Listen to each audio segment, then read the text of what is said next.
Conocarpus ఇప్పుడు రెండు తెలుగు రాష్ట్రాలను ఊపేస్తున్న వివాదం ఇది. ఈ చెట్లను నాటాలా నరకాలా? అవి విషవృక్షాల కల్పవృక్షాల? వాటి వాయువు పీలిస్తే మన ఆయువు తగ్గుతుందా? కోనోకార్పస్ చెట్ల వల్ల ప్రాణాలకే ప్రమాదం ఉందంటున్నారు కొందరు. కాదు, ఆ ప్రచారంలో నిజం లేదంటున్నారు మరికొందరు. వృక్షో రక్షతి రక్షితః అంటారు. వృక్షాలను సంరక్షిస్తే అవే మనల్ని రక్షిస్తాయనేది పెద్దల మాట. కానీ కోనోకార్పస్ చెట్లు మాత్రం ఈ కోవలోకి రావని, అవి యమ డేంజర్ అంటున్నారు కొందరు.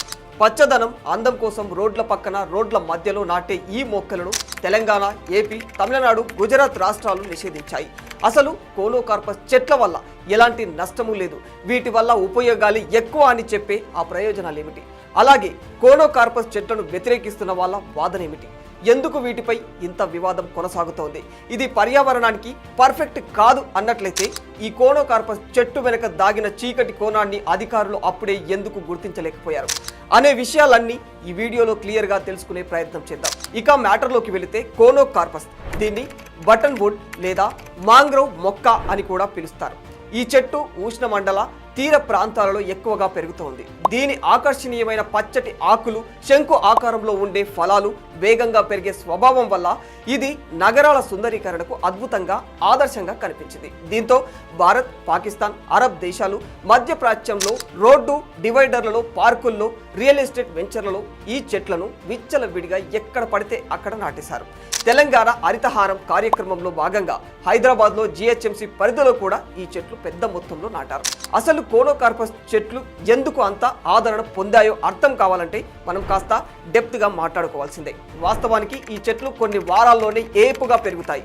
ఇవి ఎప్పుడు దట్టమైన పచ్చటి ఆకులు కలిగి ఉంటాయి. ఇవి తక్కువ నీటితో బతకగలవు. కాబట్టి ఎలాంటి కఠిన వాతావరణంలో అయినా ఈ చెట్లు ఈజీగా పెరిగిపోతాయి. ఇన్ని క్వాలిటీస్ ఉండడం వల్ల అధికారులు, రియల్ ఎస్టేట్ సంస్థలు కోనోకార్పస్ను ఎంచుకోవాల్సి వచ్చింది. కోనోకార్పస్ అమెరికా ఖండాల్లోని తీర ప్రాంతానికి చెందిన మొక్క. ఇది ప్రధానంగా ఉత్తర అమెరికాలోని ఫ్లోరిడా సముద్ర తీర ప్రాంతంలో పెరిగే మాంగ్రోవ్ జాతికి చెందిన మొక్క. వేగంగా, ఎత్తుగా, పచ్చగా పెరుగుతుంది. అరబ్, మధ్యప్రాచ్య దేశాల్లో ఎడారి నుంచి వచ్చే దుమ్ము, ఇసుక తుఫాన్లకు, వేగంగా వీచే వేడి గాలులకు అడ్డుగోడగా పనిచేస్తుందని మొదట్లో ఈ మొక్కలను విస్తృతంగా పెంచారు. ఆ ప్రాంతాలను సందర్శించిన నర్సరీ నిర్వాహకులు, ప్లాంటేషన్ ఎక్స్పర్ట్స్ దీన్ని భారతదేశానికి తీసుకువచ్చారు. ఇక్కడ ముఖ్యంగా మున్సిపాలిటీలు, అర్బన్ ఏరియాల్లో వీటిని ఎక్కువగా నాటారు. అయితే ఈ మొక్క పర్యావరణానికి, మనిషి ఆరోగ్యానికి దుష్ప్రభావాలను కలిగిస్తుందని నిపుణులు హెచ్చరిస్తూ ఉన్నారు. మరి ఇంతకీ కోనోకార్పస్ మొక్క ఎందుకు ప్రమాదకరం అనేది చూసినట్లయితే, కోనోకార్పస్ మొక్కలు తక్కువ నీటితో పెరుగుతాయి అని మనకు తెలుసు. కానీ అది నిజం కాదని అంటున్నారు. ఎందుకంటే ఈ మొక్కల వేర్లు భూమి లోపలికి 80 మీటర్ల లోతు వరకు చొచ్చుకుని పోయి భూగర్భ జలాలను అధికంగా గ్రహిస్తాయట. దీనివల్ల భూమిపై నీటి కొరత తలెత్తే ప్రమాదం ఉంది. ముఖ్యంగా పర్యావరణ వ్యవస్థను కూడా నాశనం చేసే అవకాశం ఎక్కువగా ఉన్నాయని చెబుతున్నారు నిపుణులు.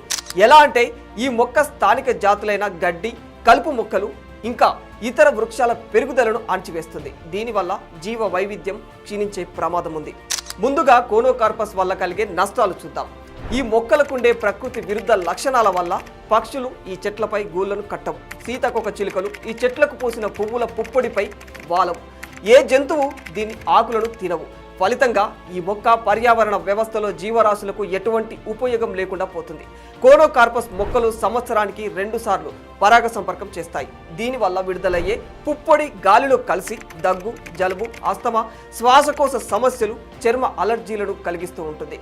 కొన్ని పరిశోధనల ప్రకారం ఈ మొక్కలు ఊపిరితిత్తులకు ఎక్కువ నష్టం కలిగించే అవకాశం ఉందని చెబుతున్నారు నిపుణులు.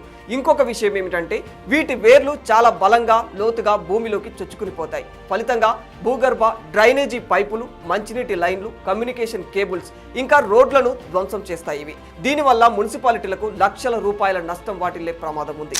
ఇక కోనోకార్పస్ వల్ల ఉపయోగాలేంటి అనేది చూసినట్లయితే, ఈ మొక్క కొన్ని ప్రాంతాల్లో సానుకూల ప్రభావాలను కూడా కలిగి ఉంటుంది. అరబ్, మధ్యప్రాచ్య దేశాల్లో ఈ మొక్కలు ఇసుక తుఫాన్లు, దుమ్ము, వేడి గాలులను అడ్డుకోవడానికి అడ్డుగోడగా పనిచేస్తాయి. ఇంకా దీని వేగవంతమైన పెరుగుదల, పచ్చదనం పట్టణాల్లో హరిత వాతావరణాన్ని త్వరగా సృష్టిస్తుంది.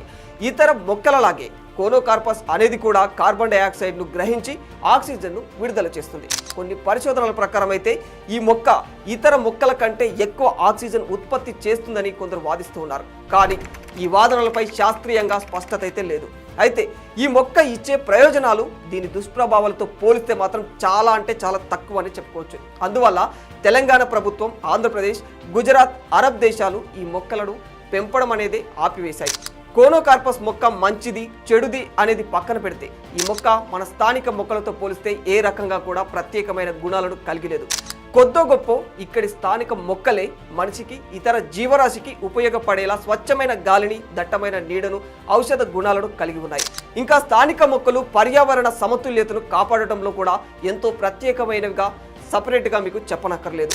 ఇలాంటి అద్భుతమైన మొక్కలు మన దగ్గర పెట్టుకొని ఇప్పుడు ఈ కోనోకార్పస్ మొక్కనే ఈ ప్రపంచంలో అత్యంత ప్రత్యేకమైన మొక్క అని నిరూపించే పనిలో పడ్డారు కొందరు మేధావులు. ఏది ఏమైనా ప్రస్తుత ఆధారాల ప్రకారం కోనోకార్పస్ మొక్కలు చూడటానికి ఆకర్షణీయంగా, ఎడారి ప్రాంతాల్లో కొంతమేర ఉపయోగకరంగా ఉన్నప్పటికీ అవి పర్యావరణానికి, మనిషి ఆరోగ్యానికి ఎక్కువగా హాని కలిగిస్తాయనేది మాత్రం నగ్నమెరుగని సత్యం.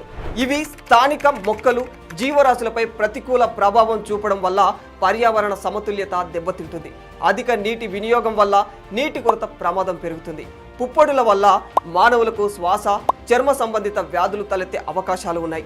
డ్రైనేజీ పైప్ లైన్లు, రోడ్లకు హాని కలిగించడం వల్ల ఆర్థిక నష్టం జరుగుతుంది. కాబట్టి ఈ మొక్కలను పెంచడం కంటే స్థానిక జాతులకు చెందిన మర్రి, వేప, రావి, కానుగ, నీలగిరి, మేడి, నేరేడు లాంటి మొక్కలను ప్రోత్సహించడం ఉత్తమం అంటున్నారు నిపుణులు. ఇక ఈ కోనోకార్పస్ గొడవ పక్కన పెడితే నేనేమంటానంటే, కొందరు కుక్కను పెంచుతారు కానీ ఒక మొక్కను పెంచలేకపోతారు. కుక్కను పెంచడం వల్ల ప్రయోజనాలు ఏంటో నాకైతే తెలీదు. బట్ నేనేమంటానంటే, మీరేమైనా పెంచినా పెంచకపోయినా ఒక మొక్కని పెంచితే మాత్రం అది ఖచ్చితంగా మనకు చాలా ఇస్తుంది. మనం ఒక మొక్కకి ప్రాణం పోస్తే అది మనకు ప్రాణవాయువుని ఇస్తుంది, ఆకలేస్తే ఆహారాన్ని ఇస్తుంది, అలసి తొలసి కూర్చుంటే సేద తీరడానికి నీడనిస్తుంది. ఇవేమిటి, ఇంకా పువ్వులు, పుప్పొడులు, సువాసనలు, తేనెలు అంటూ జీవ వైవిధ్యం కోసం తన జీవితమే త్యాగం చేస్తుంది మొక్క.